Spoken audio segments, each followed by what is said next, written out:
Hi guys, Virginia here and I'm back with another 12x12 process video for you today, and this one's for the Kitaholic Kits design team using the gorgeous new August kits. Now I'm just showing you the bit of paper.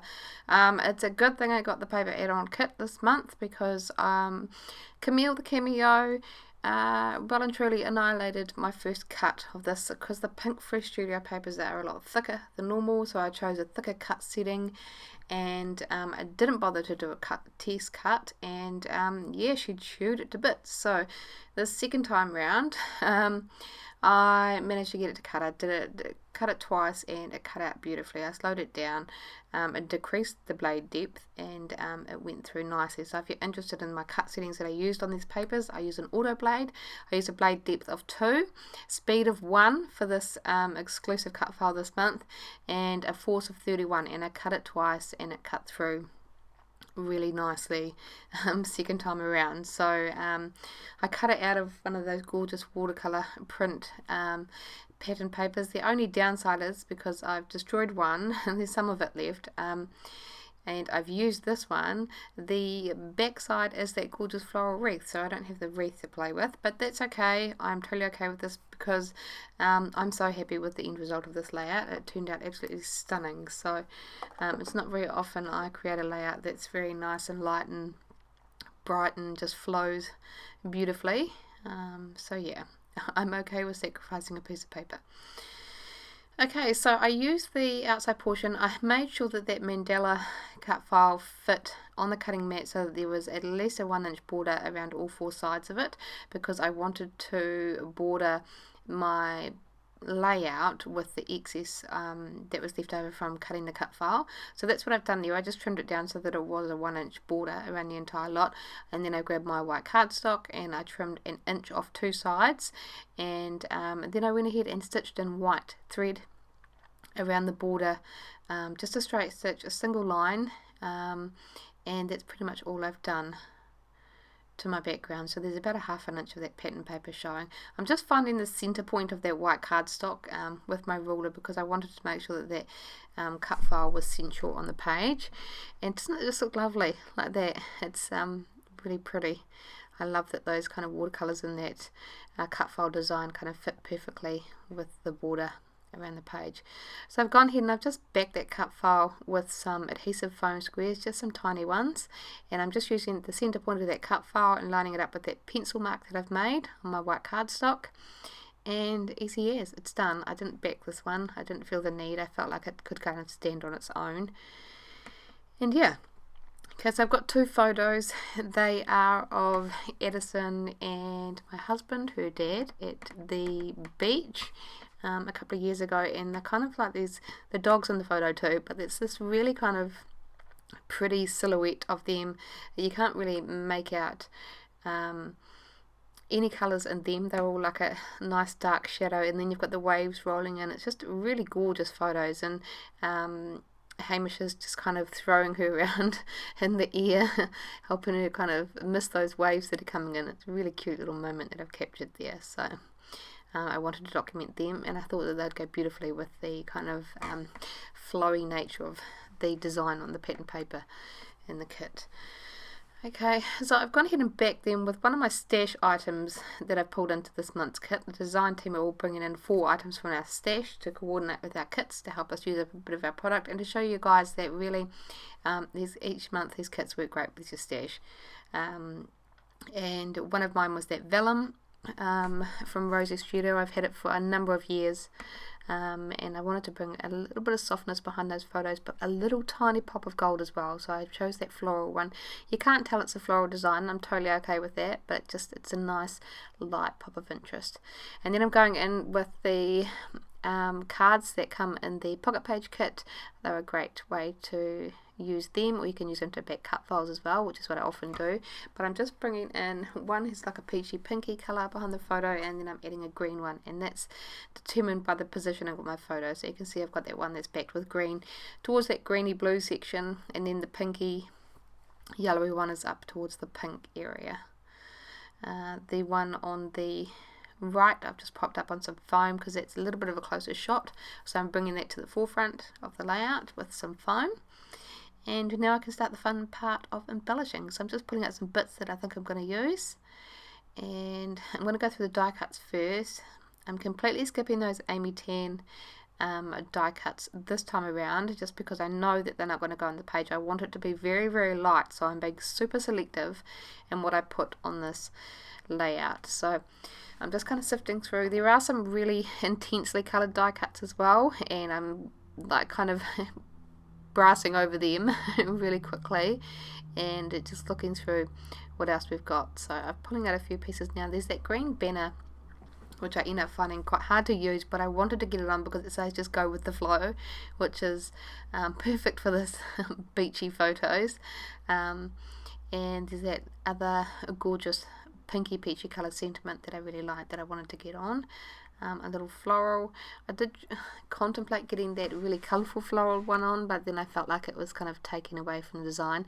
I end up very quickly going towards a tone-on-tone embellishing, and that I find helps to keep it. You can get a lot on the layout, but it helps to tone everything down because it all kind of blends in together, which is what I love, and that kind of really helped me to keep this layout nice and light and uncluttered, I guess.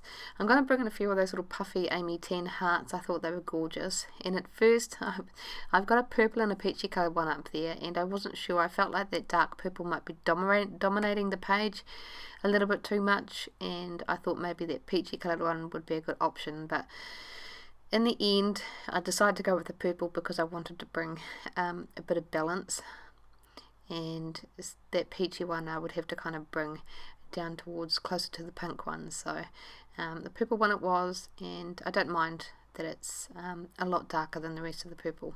It's totally okay with me. Okay, so I'm starting to form some clusters here. We've got that little banner that says go with the flow. I didn't like the banner point on it. It was a bit kind of facing in the wrong area, and I couldn't pop it on the bottom of my photo because it felt it was too chunky. So I ended up tucking it under the left of that photo, so it just kind of hangs slightly off that mandala cut file, and then I've kind of covered up the awkwardness on that bottom left of that left photo with that floral die cut, and of course a little green inflatable heart down there. And I'm just going through some of these sticker sheets. I'm just trying to find ones that I think will work. At first I think I might scatter them around the page, but then I don't like it, so I end up kind of condensing them down into a stack of 3 to the right of my photos. So you can see I don't quite like that, so I'm just going to bring them all up and stack them in that area there. But then I do have a bit of an awkward shape, but I find something shortly in the layered stickers. Now I could have used any number of those little layered stickers, they were perfect, but this yellow one kind of filled that void, and it fit in with my need to kind of go with the tone-on-tone embellishing, and it's also brought a third floral onto the page as well. So we've got one in the green, one in the pink, and now one down in that yellow. So that's kind of odd numbers are more pleasing to the eye, which is why I've got 3 of those hearts, and now I've got 3 of the florals. And I'm just kind of going through more bits and pieces now. These are some stickers from the, I think it's Office Works collection, I think. And there were some lovely kind of soft muted colours that coordinated well with this. So there was a little peachy coloured label. I didn't particularly need the sentiment, so I just tucked it under that die cut piece to the right of my photo, and that adds another pop of colour up there, but it doesn't really introduce anything else too invasive to the layout. A little green sentiment as well that I really liked, but the rounded corners bugged me. Everything else was quite square, so I just trimmed off those rounded corners and it worked just fine. And it added a bit more weight to that cluster down there as well, that green one. It was a little bit too light in embellishments for my opinion. So now I'm thinking about title. I really wanted to get one of these scripty words on and wasn't sure what I was going to use. I like the idea of memories, but it was a bit too long, so I opted for lovely, and then it kind of sits nicely up in that pink section, and again it's not intrusive to my layout, so I've just set it up there for now, and I'm going to go ahead and glue everything down and just kind of working my way around, gluing those embellishments first, and then I'm gluing down my photo. Now I'm using a mixture of adhesive on this one because I want to make sure that it's going to kind of really connect with that delicate cut file that's behind everything. So again, glue and double-sided tape. I've just popped that little sticker as well, that label, up with some foam so that it doesn't hang down on the layout. And then I can glue my little puffy heart embellishment, purple and the green. And now I'm going to go to the right hand side. I'm going to just glue that little tab down that I've got on my photo, and glue and ATG behind that photo. And then I can work at just gluing these embellishments down super quickly. I can just glue this one down. I do add a little foam square off the side because it's hanging off, so I want to make sure it's supported, and those stickers are rather sticky. Okay, and the center one I'm going to pop up on some foam just to add a bit of interest and layers within those words. I can glue down that little flower cluster and my little word hello, which I thought was cute, so I'm just going to pop that there. And my little foam puffy heart, not foam heart, puffy heart's going to go up there. But I wanted to add something else to the title, so I grabbed the little puffy alpha stickers that came in the kit as well, and I'm going to tuck my lovely up there. It kind of fits, it nestles nicely and kind of snugly around that floral die cut. The L kind of dips where it needs to, and same with the Y. And so I've just popped that there, and I'm just going to spell out so in some little pink letters just to kind of add to that title. And I'm going to pop a little bit of glue behind my puffy word, and then glue down that inflated heart as well. And then I will just add a few tiny little splatters of some gold Liquitex acrylic ink around the page just to break up a bit of that white. And then that's pretty much it for my layout. So I hope you enjoyed the process. If you haven't been able to check out this month's kits, make sure you do. There's a link in the description box below. And I also hear that there was a bunch of new stock added into the shop as well. So until next time, bye guys.